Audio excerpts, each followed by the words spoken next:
Maybe you were a person that wasn't very religious at all, and you were living life like the rest of your extended family, but something came in your heart and you said, you know what, I'm going to take this guidance seriously.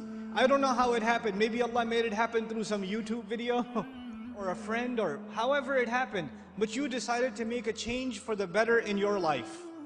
And when you start changing the behavior in your life, the first people to see a change in you will be your own family.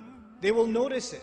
They will notice that you're not the same anymore. You don't talk the same, you don't act the same, you don't go to the same places, you don't even have the same friends anymore. And this necessarily happens. When you take a turn towards Islam, necessarily you start losing friends.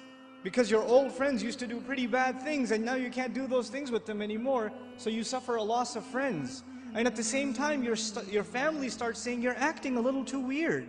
And for the young man, the family might even say, what's that thing on your face? You forgot to shave? What happened to you?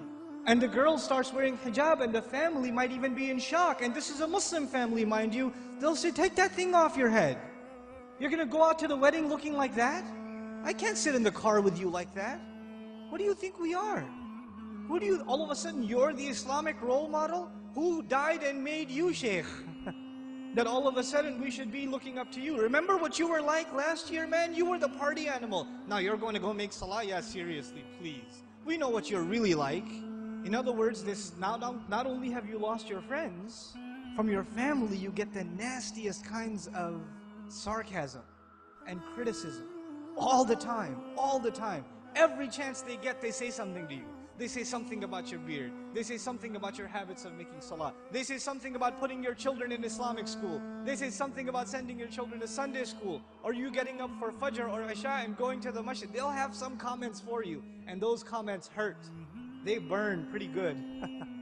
This happens to young men in the audience, where their parents start telling them to stop hanging out with their other Muslim friends. Don't go to the masjid, don't waste your time. I wallahi myself know of stories where the father found out that in between classes, the son used to, because his classes were 3-4 hours apart, in between classes he used to go to the masjid to pray dhuhr and just study at the masjid.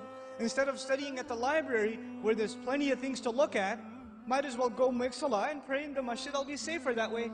Dad finds out. You're becoming an extremist, son. And what is the extremism in the eye of the father? That the boy is making salah in the masjid. That's extremism for him. SubhanAllah. Muslims themselves, you think non-Muslims are averse to Islam? Have you seen what Muslim families are doing to their own? What parents are doing to their children? I know of cases myself where parents said, we will not pay your college tuition. We will not look for a wedding made for you until you take that hijab off. We will not do it. We do not accept you as our daughter until you take that thing off. We will not show our face in public with you. You can't go with us anywhere. This is the mother telling, and you know what they'll say, what's amazing about that? They'll make you feel bad about yourself. They'll tell you, what kind of daughter are you? You should be ashamed of yourself. You're embarrassing your parents. We're Muslim, but we're not Muslim. We're not that, we're not those kind of Muslims. That's not how we do things in our family. That's what they'll say. Our family is different. We don't do things like that in our family. That's those masjid people. Don't be like those masjid people. That's what they'll say. And you know what's amazing about that? If you look at a portrait of your great-grandparents from back in the day, good old great-grandpa's got a big old beard and you can't even see grandma's face. So who's being true to the family and who's an embarrassment to the family? See, this is Muslim families today. And you're in the midst of all of this. And you know what happens? Because you've made a decision to turn towards Islam, if an enemy of Islam came to you and said, abandon your religion, you'd say, oh yeah? I'm going to be even more committed. You would become energized in your zeal for the religion when the enemy attacks Islam. We'd get even more fired up. Muslims get fired up in the craziest of ways. Somebody draws a cartoon about the Messenger ﷺ, and Muslims go crazy and they'll burn some other guy's car up or break somebody else because they're really angry. But we get fired up when something happens, something questions the dignity of our religion, even if it makes sense or doesn't make sense. But when your own family comes and says, look, I love you, I'm worried about you, I don't want you to become this way.